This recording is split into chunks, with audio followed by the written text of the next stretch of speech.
solamente algunos números, para que tengan una idea de la dimensión de la capacidad del Sistema Nacional de Control. Nosotros producimos prácticamente 20.000 informes de control al año a nivel nacional. Somos más de 4.000 personas que trabajan en la Contraloría con oficinas repartidas en todas y cada una de las regiones del Perú.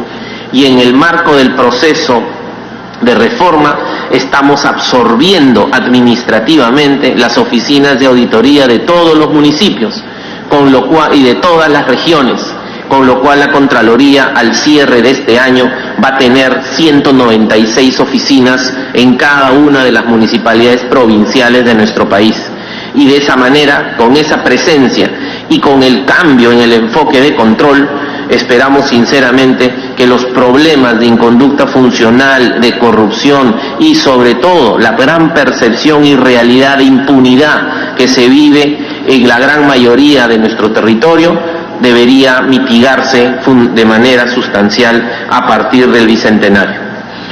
De hecho, estos servicios de control nos permiten, con esta expansión, nos permiten analizar prácticamente el 45% en materia de control previo y simultáneo de todos los gastos de bienes y servicios y obras que desarrolla nuestro presupuesto, y en materia de control posterior estamos alrededor de una tercera parte, como ustedes pueden apreciar en esa filmina.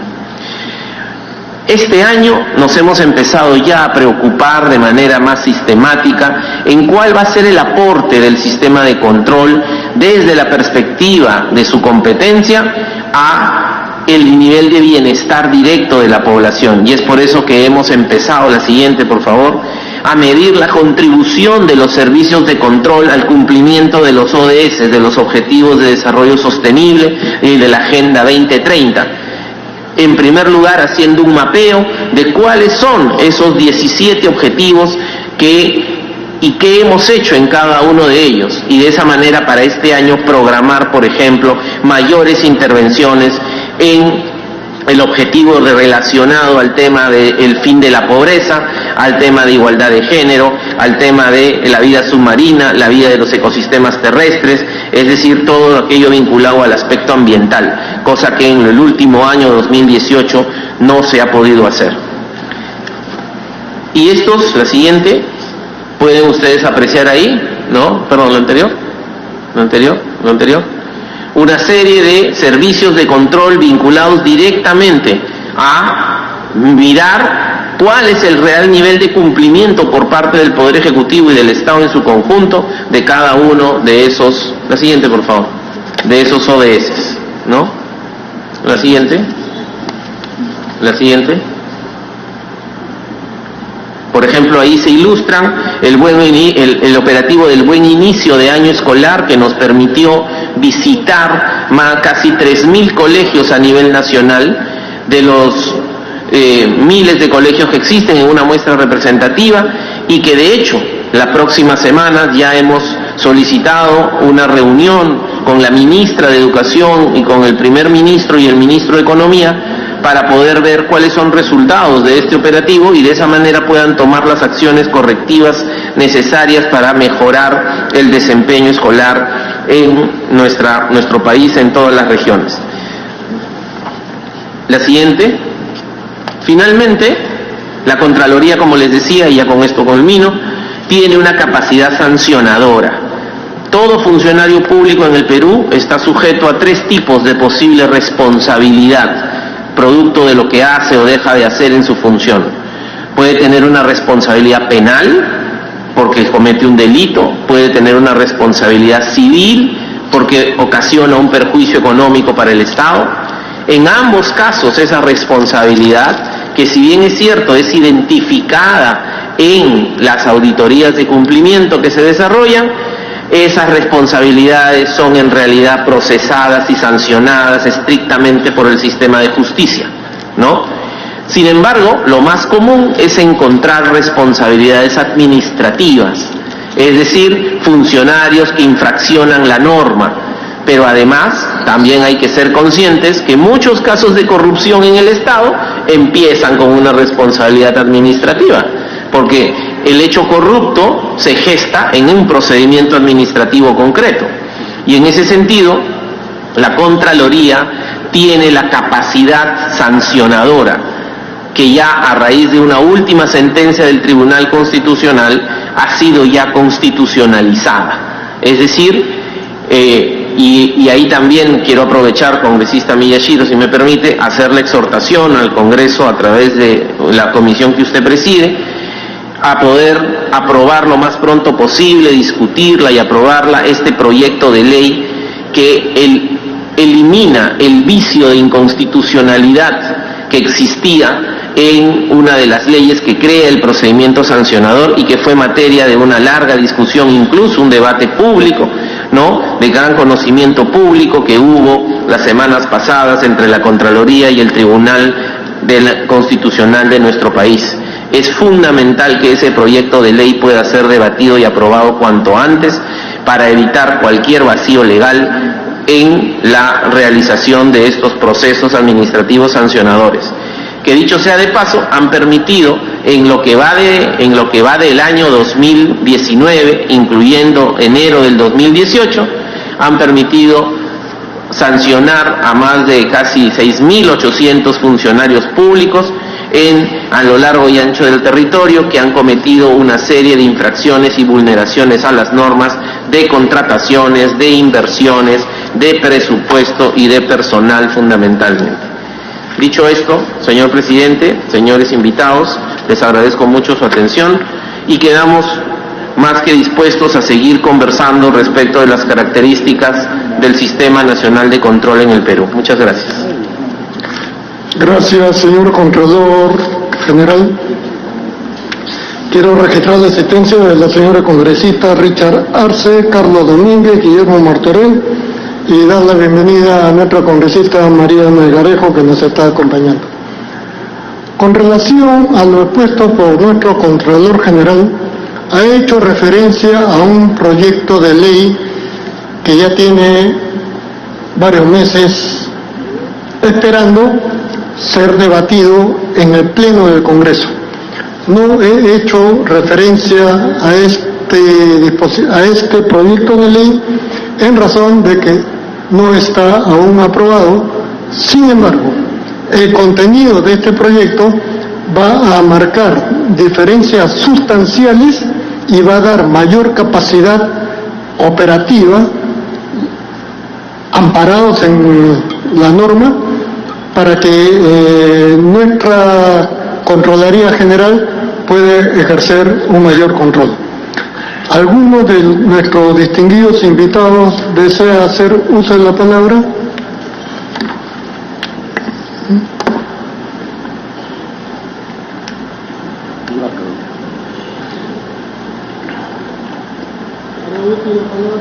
Ahora usa la palabra el señor Contralor de la República Checa, el señor Kala. Gracias por cederme la palabra. Me gustaría retomar esa magnífica presentación de mi homólogo que resume todos los temas que afrontamos en el control de los presupuestos nacionales. Primero, la institución. Si queremos crear una sociedad democrática, es importante crear instituciones democráticas fuertes, independientes de las personalidades y cuya fuerza formará parte intrínseca en sus cimientos. Efectivamente, todos los países tienen que afrontar ciertos problemas, incluyendo la República Checa. No obstante, vemos que donde se cuenta con un sistema judicial independiente, no obstante vemos que en los lugares donde existe un sistema judicial independiente, el Ministerio Fiscal independiente, etcétera, ahí sí florece la democracia.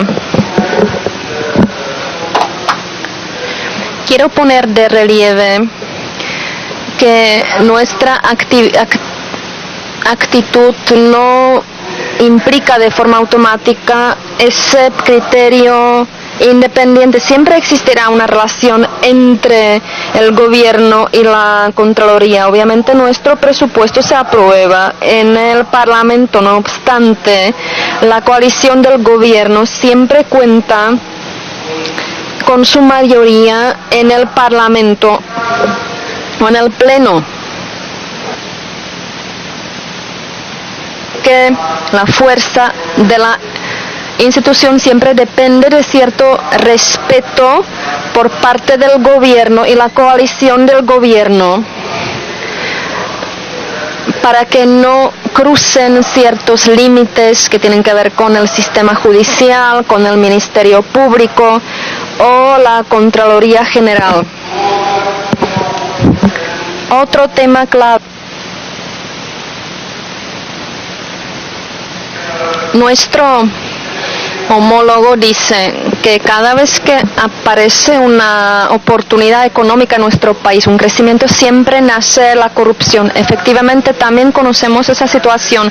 En los años 90, tras los 40 años de gobernación del Partido Comunista, se dio la revolución de terciopelo, luego los procesos económicos a continuación, y nacen muchos problemas de carácter moral. Y en cuanto a la corrupción, algunas causas no se han cerrado ni siquiera hoy.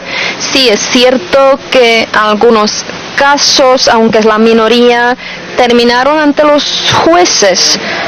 No obstante, nuestra sociedad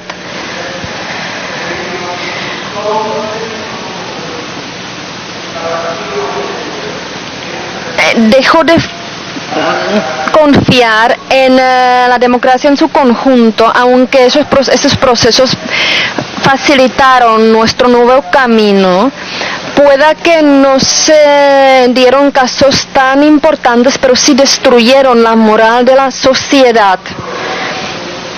Quisiera comentar algo sobre el control y también quiero contestar la propuesta de la señora Saavedra. Mañana nos reunimos con el señor Nelson Schack. Tengo una presentación ya un poco más específica que no presento hoy, sino mañana. Pero entonces, si me permiten, quiero ser breve y explicarles algo básico.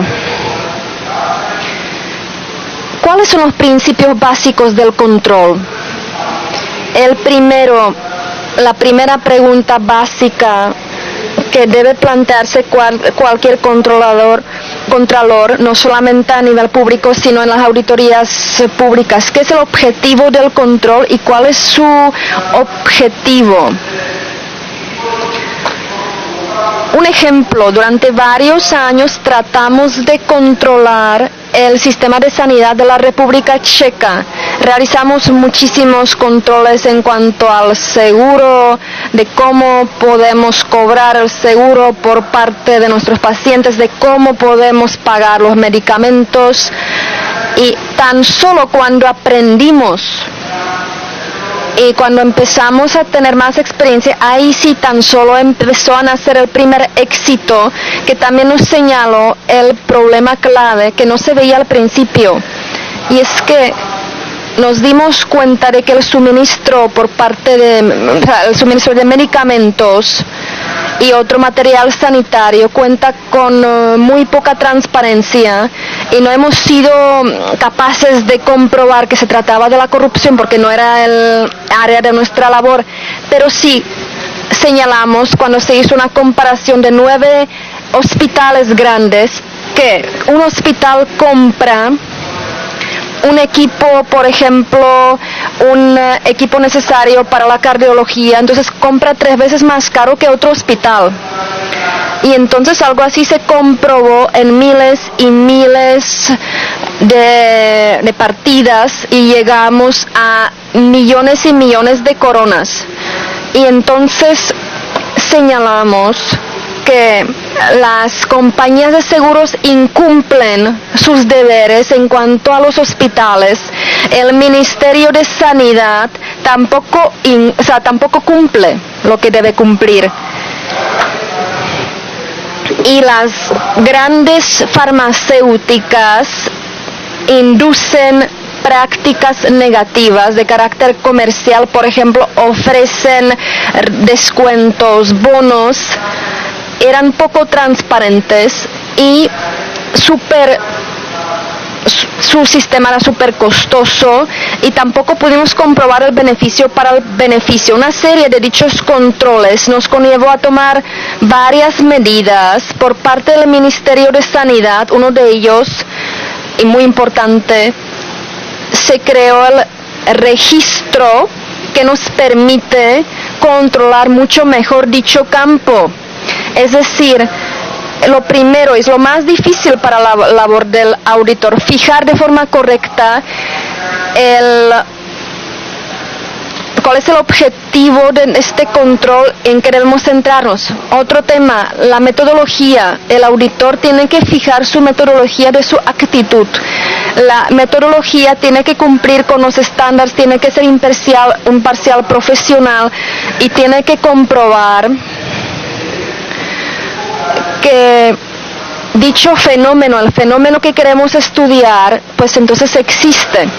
Otro criterio muy importante, es decir, otro punto son los criterios que fijamos.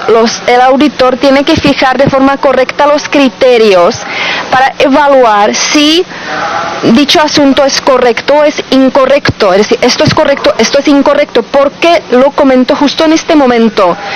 Porque justo las auditorías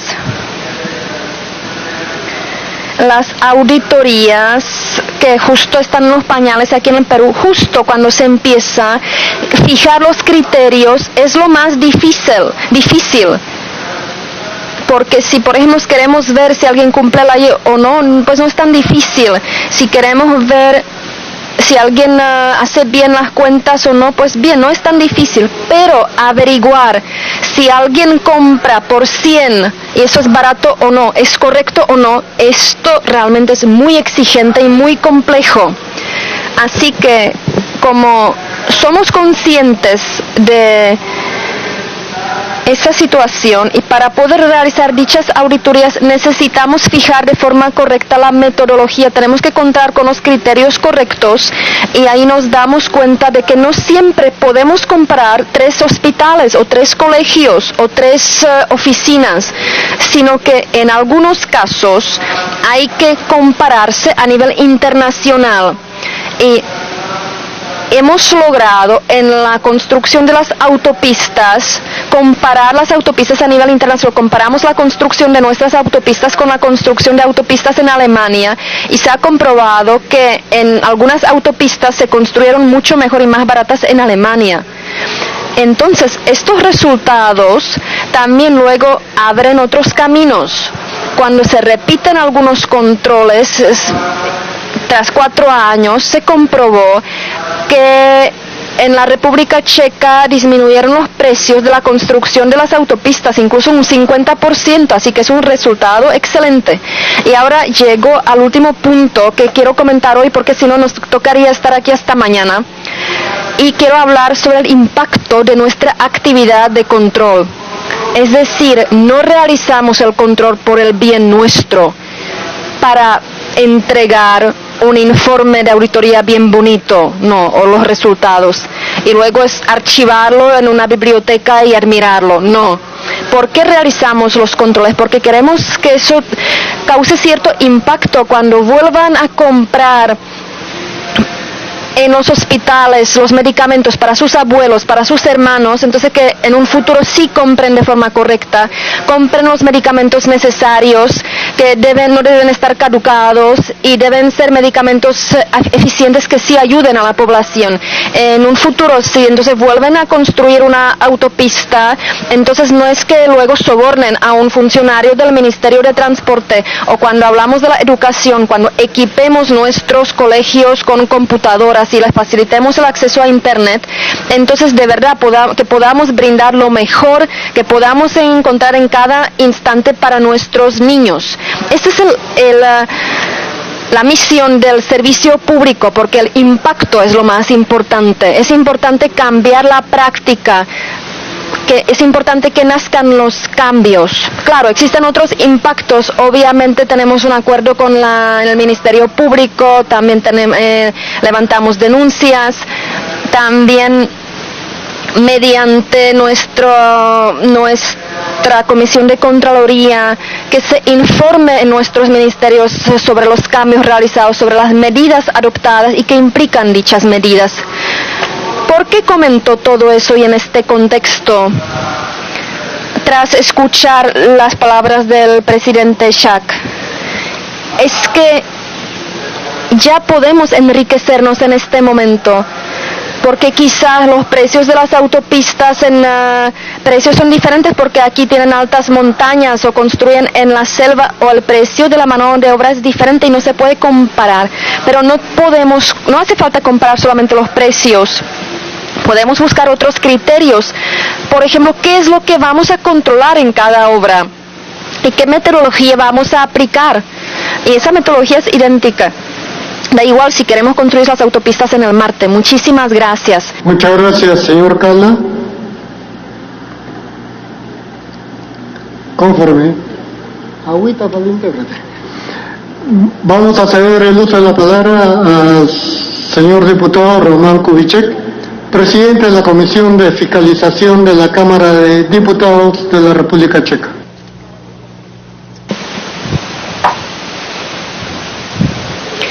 Muchas gracias por cederme la palabra. Quiero ser breve,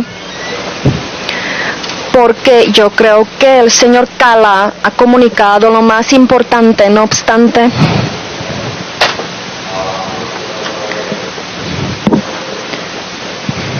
existují.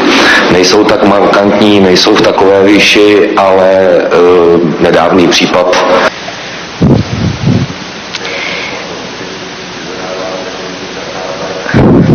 Quisiera describir los casos de corrupción en nuestro país. No hay tantos casos de corrupción como en el Perú, pero sí también tenemos casos concretos que estudiamos en la actualidad. Son asuntos que tienen que estudiar también los municipios. A veces detectamos algunos errores. Por ejemplo, hace 3 años iniciamos el control en un hospital que se llama Nahomotse, donde nos dimos cuenta que de forma incorrecta se administraban recursos financieros de más de 2.000 millones de coronas. Sí, existe la corrupción, no es la corrupción que se pueda llamar diaria, ya no es tan obvia. Sí, efectivamente se han corregido algunos casos. ¿Qué es lo que estamos haciendo nosotros? Claro, entonces se disminuye la corrupción al máximo nivel, no obstante se desplaza a otros niveles.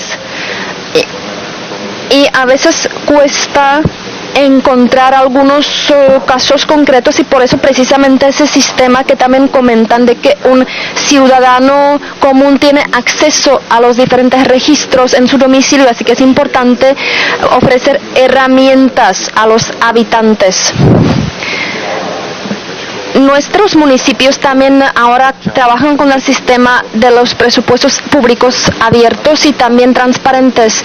Ahora nuestros ciudadanos pueden abrir la web de cada municipio, donde pueden ver cuánto costó la construcción de un colegio, cuánto costó la construcción de una autopista, etcétera. Porque yo también trabajo en un municipio y podemos comparar cuánto nos han costado los equipamientos que se usan en los diferentes colegios. Entonces así vemos si realmente los precios corresponden o no. Claro, hay que contar con un horizonte temporal, porque a veces con la inflación no podemos comparar los precios cada mes, así que se pueden dar ciertos aumentos, así que se cuenta con un porcentaje, con una herramienta que nos ayuda y queremos evitar casos incorrectos, es también importante contar con las licitaciones públicas y el control posterior. Nuestros controladores a veces no pueden interferir de forma directa, entonces se dividen las funciones entre, por ejemplo, los diferentes ediles correspondientes, porque cada día tienen que tomar decisiones y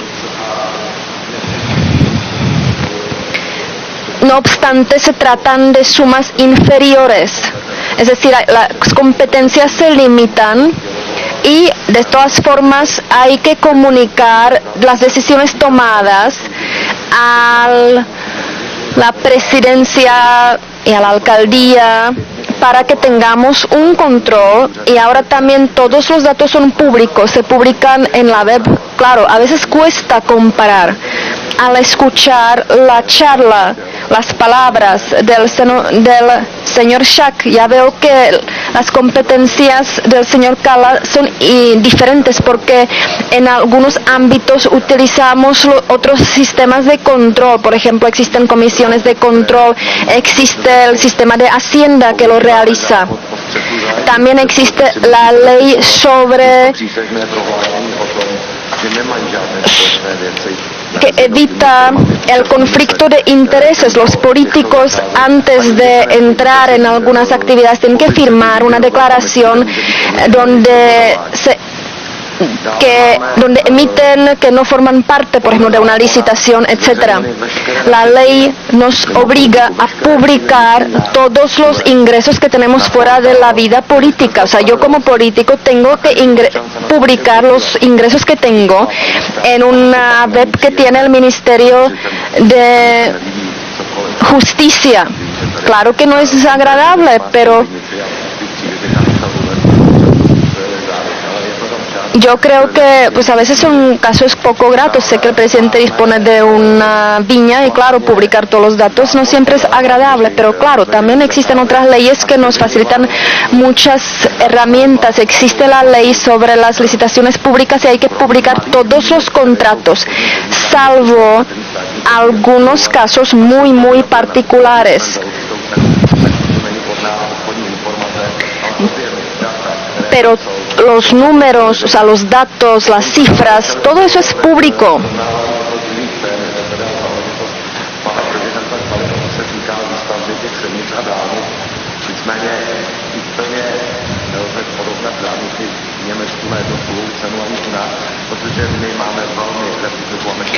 Claro que nuestro país es más pequeño que Alemania o el Perú. Cuando antes hablamos sobre los precios de construcción de autopistas, entonces es muy diferente. Claro que los precios de la construcción de autopistas son diferentes porque necesitamos muchas salidas y entradas, porque hay muchos pueblos en algunas regiones y la densidad es diferente. Pero sí se pueden comparar los costes de los materiales. En nuestros municipios pueden participar también los ciudadanos, así que si se cuestiona algo, entonces los ciudadanos pueden comentar cuáles son los problemas que viven por ejemplo, a nivel financiero o a nivel de la toma de medidas que se pueden dar en algunas circunstancias. Tratamos de incorporar más a los ciudadanos que participen de forma más activa en sus barrios, etcétera. Pero claro, tampoco podemos comparar todo lo que sucede en la República Checa en el Perú, porque somos diferentes, y creo que en la actualidad, por ejemplo, la República Checa es el país con la tasa del desempleo más baja del mundo, porque creo que en la actualidad logramos el 2,7%. El sistema de sanidad es diferente. Sabemos que no es posible comparar todos los criterios. Nuestro camino ha sido diferente. Nuestro país vivió una transformación de un país comunista en otro régimen. También se dieron ciertas pérdidas, ciertos vaivenes en los años 90. Cuando se privatizaron nuestros bancos, también se dieron problemas y entonces desapareció el capital de los bancos. el Parlamento tiene el poder de crear las comisiones de investigación. Entonces nuestro Parlamento investiga a través de esas comisiones los problemas que se dieron en algunas minas cuando desapareció el dinero. Me temo que nunca vamos a llegar a una conclusión positiva, pero al menos hay que intentarlo. Yo creo que en el sector de la minería es importante crear un fondo que se ocupa del bienestar en la zona donde se encuentra la mina, y también obligatoriamente se ocupe de la sanación de la zona afectada por la minería, porque es importante que cuando se termine la actividad mineral, que luego se reconstruya la zona, la naturaleza afectada. Yo creo que podemos estar aquí horas y horas y hablar de las diferencias que vivimos, de los ejemplos. No obstante, y sé que el tiempo apremia, con mucho gusto les facilitaré toda la información. Hace poco los visitó nuestro ministro de Medio Ambiente y se abarcaron algunos temas. Sé que hay uno de los problemas que tienen que afrontar y que tienen que resolver el tema de la gestión de residuos, porque no siempre crear basureros es una solución. Existen otras soluciones. Claro que estoy a su disposición, con mucho gusto les ayudaré y espero que de esta forma podamos lograr más comprensión entre ambos países. Gracias por cederme el uso de la palabra. Muchas gracias, señor presidente de la Comisión de Fiscalización de la República Checa.